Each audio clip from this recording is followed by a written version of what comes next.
Hello दोस्तों, मैं आशा करता हूँ आप अपने कॉम्पिटिटिव एग्ज़ाम्स के बहुत अच्छे से प्रिपरेशन कर रहे हैं।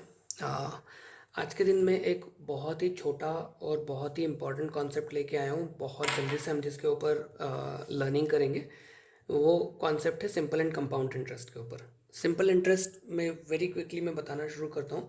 सिंपल इंटरेस्ट का मतलब होता है कि जो इंटरेस्ट है वो प्रिंसिपल अमाउंट के ऊपर ही बढ़ता है। ठीक है, पहले तो मैं चलो आपको और कुछ कॉन्सेप्ट क्लियर कर देता हूँ। इंटरेस्ट जो है वो, ये कॉन्सेप्ट जो है वो बैंक में बहुत यूज़ होता है और ये फाइनेंशियल कॉन्सेप्ट है, बहुत ही ज़्यादा इंपॉर्टेंट फाइनेंशियल कॉन्सेप्ट है। ठीक है, अब इंटरेस्ट के में सबसे पहली एक चीज़ क्या होती है, जो होता है प्रिंसिपल अमाउंट, दैट इज मूलधन। ठीक है, मूलधन। एक होता है दर और एक होता है समय। मूलधन को हम प्रिंसिपल बोलते हैं इंग्लिश में, दर को रेट ऑफ इंटरेस्ट बोलते हैं और समय को टी बोलते हैं। ठीक है, मुँह द स बटे सो ये हम इस तरीके से हम लिखते थे। और वो ब्याज जो होता है उसको बोलते हैं इंटरेस्ट। ये इंटरेस्ट है। ठीक है, मतलब अभी मूलधन आपका मान लो 100 रुपया है और उस पर 8% का इंटरेस्ट लगा है और 1 साल के लिए लगा है, तो आपका ब्याज जो होगा वो 8 रुपया होगा। ठीक है, multiplied by 1 year divided by 100 करना पड़ेगा। फॉर्मूला क्या होता है ब्याज का या इंटरेस्ट का? सिंपल इंटरेस्ट कहते हैं, इसे याद रखना। सिंपल इंटरेस्ट, कंपाउंड इंटरेस्ट पर हम थोड़ी देर से आएंगे। सिंपल इंटरेस्ट का मतलब है, अगर सिंपल इंटरेस्ट 8% है, मतलब आपका जो प्रिंसिपल अमाउंट है, मान लो 100 रुपया, उसके ऊपर 8% का इंटरेस्ट ईयर ऑन ईयर लगता रहेगा। मतलब 1 साल में 108 हो गया, दूसरे साल में वापस 8 ही रुपया लगेगा आपको। क्यों? क्योंकि वो सिंपल इंटरेस्ट है। 8 रुपए के ऊपर ब्याज नहीं लग रहा है इसमें। ठीक है, तो वो उसको कहते हैं सिंपल इंटरेस्ट। इसका कॉन्सेप्ट इस तरीके से है कि आपको हर साल 100 रुपए के ऊपर 8 रुपया ही देते रहना है बस, इंटरेस्ट। ठीक है, तो ये हो गया आपका सिंपल इंटरेस्ट का कॉन्सेप्ट। अब कंपाउंड इंटरेस्ट जो होता है वो होता है ब्याज के ऊपर ब्याज, इंटरेस्ट के ऊपर इंटरेस्ट। ये बेसिक कॉन्सेप्ट है इसका।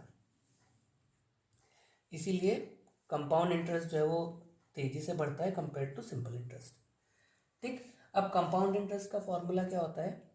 उसको बोलते हैं कंपाउंड इंटरेस्ट बराबर प्रिंसिपल अमाउंट। ये तो हमारा क्या था? मूलधन गुणित दर गुणित समय बटे 100, मू द स बटे 100। ये हमारा हो गया इंटरेस्ट का फॉर्मूला, सिंपल इंटरेस्ट का फॉर्मूला। ठीक है, इसमें क्या होता है कि इसमें ये होता है कि principal amount multiplied by bracket 1 plus r rate of interest divided by 100 की पावर टी। ये थोड़ा डरावना लग रहा है ना फॉर्मूला? अगर इन्हें थोड़े टाइम के बाद आपने मैथ्स नहीं पढ़ी है तो थोड़ा डरावना लग सकता है, बट कोई बात नहीं, हम इस तरीके की प्रॉब्लम्स भी सॉल्व करते हैं और अभी देखते हैं कि कैसे होता है ये। ठीक है, तो ये तो हो गया हमारा ये फॉर्मूला। इसका मतलब ये है कि अगर मेरा मूलधन 100 रुपया है, मेरी रेट ऑफ इंटरेस्ट 8 रुपया है और 2 साल के लिए इंटरेस्ट दिया है, तो इस तरीके से इसको कैलकुलेट करेंगे। ठीक है, इसी को हम पहले ये बोलते हैं कि 100 रुपये के ऊपर 8 रुपया इंटरेस्ट लगा और अगले साल 8 रुपये के ऊपर भी 8% इंटरेस्ट लगेगा। ये बात है, ये T1 इन्हें पहले साल में ये हुआ और दूसरे साल में ये हुआ, तो इन्हें दूसरे साल में आपको ये 8 रुपया तो देना ही पड़ेगा और इस 8 रुपये के ऊपर भी आपको 8% के ऊपर से इंटरेस्ट लगेगा। और ये जो फॉर्मूला है ये वो ही निकाल के देगा, तो आपको डायरेक्ट फाइनल नंबर मिलेगा उसमें इस वाले फॉर्मूले से। आपको ऐसा हर एक के बाद कैलकुलेट करने की ज़रूरत नहीं पड़ेगी। मान लो अगर 6 साल होता तो आपके हर बार यही करते कि अरे ठीक है, फिर ये इन दोनों को सम करो, फिर उसके ऊपर इंटरेस्ट निकालो, फिर सो बहुत प्रॉब्लम हो जाती थी, right? So this how it is now. कई बार क्या होता है कि आपसे ये भी पूछते हैं कि ओके, आपका प्रिंसिपल अमाउंट कितना है, रेट ऑफ इंटरेस्ट कितना हो सकता है, टाइम कितना लगेगा, कितने साल में डबल होगा and so on so forth. So ये तरीके की भी आपको प्रॉब्लम्स आती हैं। एंड इनफैक्ट इसके ऊपर भी थोड़ा एक इंटरेस्टिंग सा कॉन्सेप्ट है। वो ये है कि आपका अमाउंट कितने साल में डबल होगा।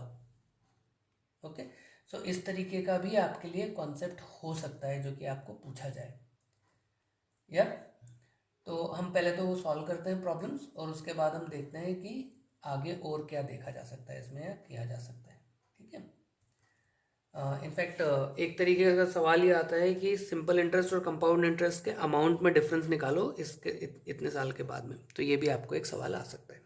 ठीक है, चलो तो पहले हम एक क्वेश्चन ले लेते हैं जिसको कि थोड़ा आसानी से हम आपको सॉल्व करके बता पाएँ। ये है भाई, आसान सा सवाल लेता हूँ कि आपका प्रिंसिपल अमाउंट दिया हुआ है 6,000 रुपया। ओके, रेट ऑफ इंटरेस्ट दिया हुआ है 10%, और साल दिया है 2 साल, और उसका निकालना है आपको सिंपल इंटरेस्ट। ओके, हम इसी का एक कंपाउंड इंटरेस्ट भी निकालने की कोशिश करेंगे। ठीक, मूलधन गुणित दर गुणित समय बटे 100। तो ये कितना हो गया, इससे 0 से 0 कटा, इस 0 से 0 कट गया, तो 600 मल्टीप्लाइड बाय 2 मतलब 1200। यह आ गया आपका सिंपल इंटरेस्ट। कंपाउंड इंटरेस्ट क्या होगा, हम यहीं पे इस फॉर्मूला को लिख देते हैं, 6000 multiplied by 1 plus 10/100 raise to the power 2। 6000 multiplied by, इसको मैं क्या लिख सकता हूँ, 1 plus 0.1 raise to the power 2। इसका मतलब क्या हो गया, 6000 multiplied by 1.1 raise to the power 2। अगर आपको याद हो, मैंने बहुत पहले आप लोगों से सबसे रिक्वेस्ट किया है कि आप डेली एक टेबल्स यानी पहाड़े लिखने की कोशिश करो, 20-30 तक के पहाड़े रोज़ लिखा करो, जो कि मैंने एक बार आई थिंक 1 या 2 बार मैंने एक बार शॉर्ट्स में कोशिश किया था, तो I think I could write 15 तक के पहाड़े 2-3 मिनट के अंदर। एक बार मैंने कुछ धीरे धीरे लिखने की कोशिश की थी, तो 20 तक के पहाड़े भी मैंने लिख के बता दिए थे। आप यही कोशिश करते रहिए, तो आप जब यानी एक टाइम था जब मुझे 30 तक के टेबल्स याद थे, तो मैं 10 मिनट के अंदर वो टेबल्स लिख लेता था। ये आप भी कोशिश कीजिए जिससे कि आपको हमेशा याद रहे। और उसके अलावा टेबल्स लिखने के अलावा दूसरी चीज़ जो है जो आपको करनी चाहिए ना, एक तो हो गया टेबल्स यानी पहाड़े, और दूसरा हो गया squares and cubes. Squares and cubes लिखने की आदत डाल दीजिए, तो वो आपको 15, 20, 25, 30 तक के वो भी स्क्वायर्स और क्यूब्स लिखने की आदत होनी चाहिए, तो जिससे कि आपको मुँह ज़बानी याद हो जाए। ठीक है, तो ये क्या है, 11 का स्क्वायर लिखा है यहाँ पे, तो ये होता है 11 का स्क्वायर 121। तो यहाँ पे हम यहाँ पे दशमलव लगाए, इसलिए 2 पॉइंट के बाद दशमलव लगा देंगे 2 नंबर्स के बाद में, तो ये 6000 मल्टीप्लाइड बाय 1.21 आ गया। इन 2 जीरो से दशमलव हट गया, तो क्या हो गया, 121 मल्टीप्लाइड बाय 60 आ गया। बेसिकली मैं ये निकालने के इसीलिए इस तरीके से निकाल के बता रहा हूँ, क्योंकि ये फॉर्मूला आपको एक बार समझ पड़ जाए कैसे लग रहा है, और ये 1200 और इस नंबर में फ़र्क कितना आ रहा है। अगर सिंपल इंटरेस्ट होता है तो 1200 रुपया का इंटरेस्ट लगता है, कंपाउंड इंटरेस्ट में कितना लगेगा। ठीक है, अब अगेन हम क्या करेंगे, 0 को तो ऐसे ही रहने देंगे, 6 से मल्टीप्लाई करते हैं, 6 एकम 6, 6 दूना 12 की 2 हाथ लगी 1, 6 एकम 6। तो ये अमाउंट कितना आ गया, कंपाउंड इंटरेस्ट के प्लस से जो अमाउंट आ गया 7260। 6000 के ऊपर आपने 7260 रुपया कमा लिया, तो यानी माइनस 6000 करें अगर उसको, तो कितना आएगा, 0621।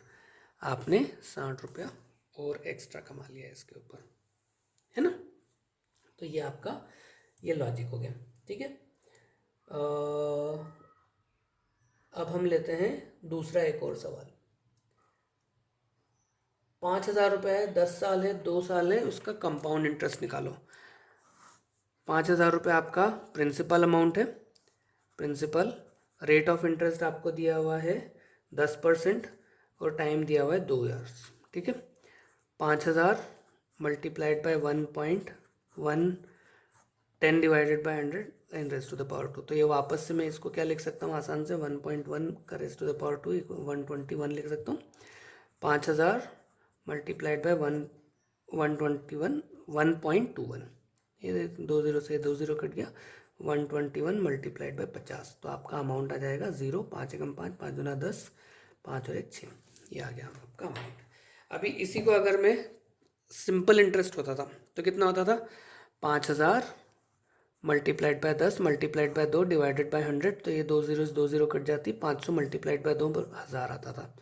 तो आपका ये 50 रुपये बढ़ गया यहाँ पे, है ना, 1000 की जगह 1050 आ गया। ठीक है, क्यों? क्योंकि जो एक साल में आपको जो 500 रुपये का इंटरेस्ट मिला था उसके ऊपर 10% इंटरेस्ट और लग गया, तो 500 का 10% कितना हुआ? 50। तो इस टाइप से लगा है। यहाँ पे भी यही हुआ है कि आपने 1200 रुपया जो लिया था उसके ऊपर वापस से फिर इंटरेस्ट लग गया था, है ना। तो ये आपका अमाउंट आ गया। ठीक है, चलो, I hope you are liking this videos. Thank you so much for watching. और आप इन वीडियोस को लाइक शेयर कीजिए, इनके ऊपर कमेंट्स लिखिए आपकी प्रॉब्लम्स के, और हम उन प्रॉब्लम्स को भी सॉल्व करेंगे। और सब्सक्राइब कीजिए चैनल को, अपने फ्रेंड्स के साथ शेयर कीजिए, जिससे कि मैं इस तरीके के और वीडियोस आपके लिए लेके आ पाऊँ। Thank you so much, have a good day, bye bye.